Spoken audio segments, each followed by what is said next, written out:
Dans cette vidéo, je vais fabriquer un gabarit pour queue droite sur scie sur table, avec une astuce pour le régler afin d'obtenir des assemblages parfaits à chaque fois. Les plans gratuits pour ce projet sont accessibles à tous via le lien en description. J'ai un bout de contreplaqué de 18 mm utilisable pour ce projet. Il est un peu taché et sale, mais ça ira. D'abord, je coupe un bord propre sur la pièce au banc de scie. Ensuite, je coupe de longueur à la scie à onglet. Pendant que je suis à la scie à onglet, je vais la régler à 45 degrés et couper des pièces triangulaires de support.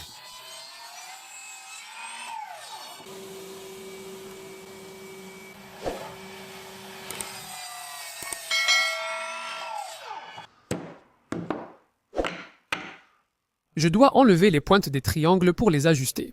Je les marque et les coupe à la scie à ruban.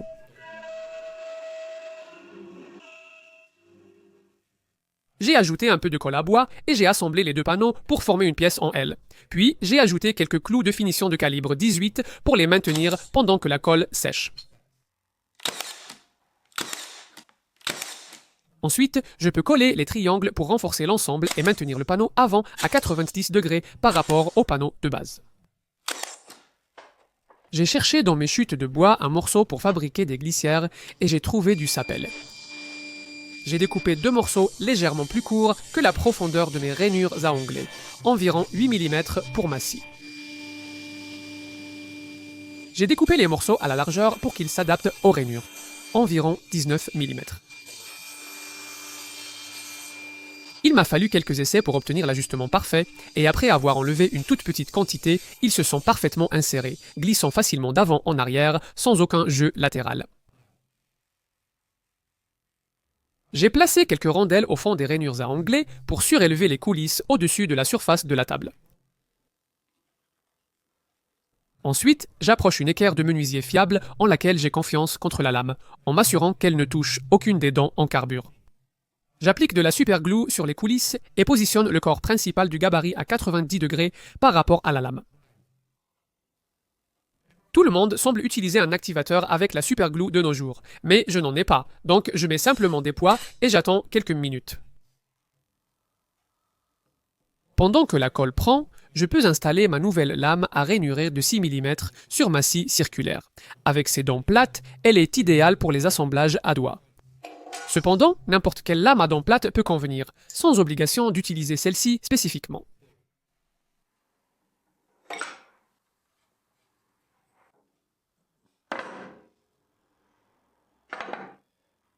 Une fois la colle prise, je perce un avant-trou avec une fraise à noyer pour fixer les glissières et j'utilise un foret plus large pour percer à travers les glissières afin d'éviter qu'elles ne se fendent lors du vissage. Ensuite, j'ai appliqué de la cire de bougie sur les glissières et la base du gabarit pour faciliter son glissement en douceur. Avec le gabarit prêt à l'emploi, je peux faire une coupe sans me soucier de la hauteur de la lame à ce stade. Je peux ensuite refendre un autre morceau de bois à la largeur de la lame, soit 6 mm ici. Le premier que j'ai découpé était trop lâche comme vous pouvez le voir, alors j'ai réajusté le guide et réessayé.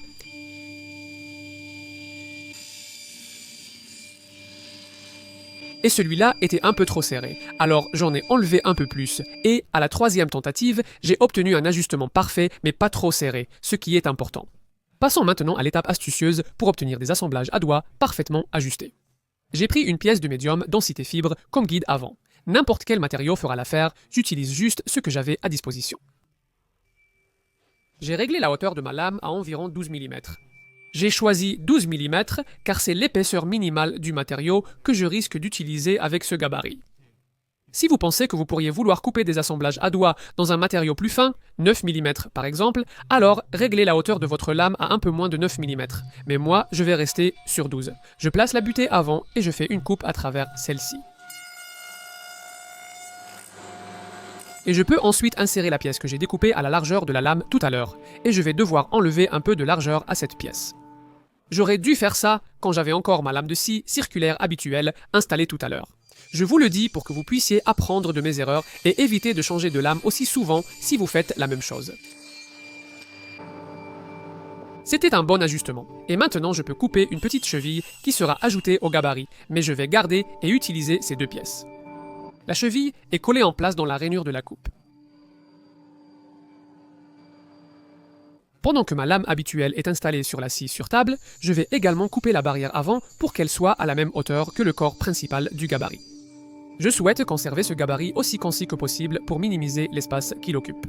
Ensuite, je remets ma lame à rainurer sur la scie, et c'est à ce moment-là que je vais régler le gabarit pour obtenir de la précision. J'utilise la chute de la pièce de rainure pour positionner la goupille du gabarit à l'écart de la lame, et je m'assure qu'elle touche bien les dents de la lame. Une fois satisfait du positionnement, j'ajoute des serre-joints pour maintenir le guide en place. Ensuite, j'utilise une chute de bois pour tester le gabarit. Au fait, je vous recommande de fixer la pièce au gabarit avec un serre-joint à chaque passage de la lame pour une sécurité maximale, plutôt que de tenir la pièce avec vos doigts comme l'idiot dans cette vidéo. Je place la pièce contre la cheville, fais une coupe, décale l'entaille sur la cheville, fais une autre coupe et répète jusqu'à ce que toutes les coupes soient faites.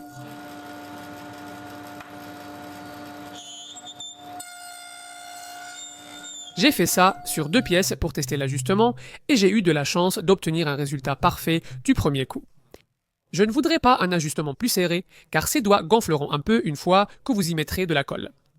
Je voulais qu'ils s'assemblent avec une légère résistance sans plus. J'ai collé les pièces ensemble avec de la colle à bois, puis j'ai coupé et poncé l'excédent pour obtenir ce résultat final. Le meilleur dans le fait de fabriquer le gabarit de cette façon, avec cette butée avant séparée, c'est que si l'essai d'ajustement avait été trop lâche, je pouvais desserrer les serre-joints, déplacer la cheville et la butée avant un tout petit peu plus loin de la lame, resserrer, refaire une coupe, couper d'autres pièces d'essai et refaire un ajustement. Si elles étaient trop serrées, il me suffisait de rapprocher la cheville un tout petit peu de la lame et de répéter les mêmes étapes. Ainsi, on peut vraiment ajuster précisément pour obtenir la coupe exactement comme on le souhaite.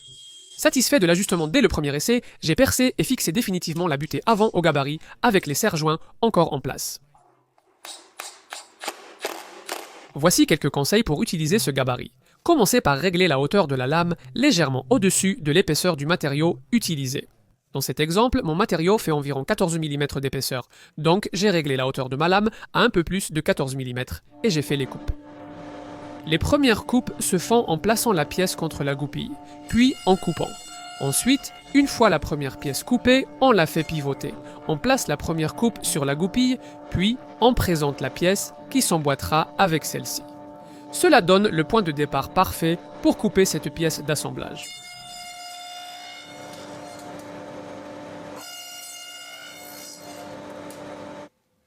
Voilà tout ce qu'il faut faire. J'ai créé ce gabarit pour un projet spécifique, la réalisation d'un bureau sur mesure dont vous apercevez un aperçu dans la vidéo du projet actuellement. Elle sera bientôt disponible. S'il y a un lien, il sera dans la description ci-dessous, comme mentionné au début de la vidéo. Les plans de ce gabarit sont disponibles gratuitement pour tout le monde via le lien dans la description ci-dessous. Et les plans présentent une version améliorée de ce que j'ai construit dans cette vidéo, avec juste quelques ajustements de certaines dimensions. Mon établi actuel n'a rien de mal, j'ai juste utilisé des chutes de bois et ce que j'avais sous la main pour le fabriquer. C'est tout pour cette vidéo. J'espère que ça vous a plu, abonnez-vous pour plus de vidéos hebdomadaires sur le travail du bois. Si vous souhaitez soutenir la chaîne, vous pouvez faire un don via PayPal ou obtenir un accès anticipé à mes vidéos, du contenu exclusif, des plans de projets gratuits et des listes de coupes, ainsi qu'une mention de votre nom à la fin de mes vidéos via Patreon ou l'abonnement à la chaîne YouTube. Les liens sont en bas de la description. Merci d'avoir regardé.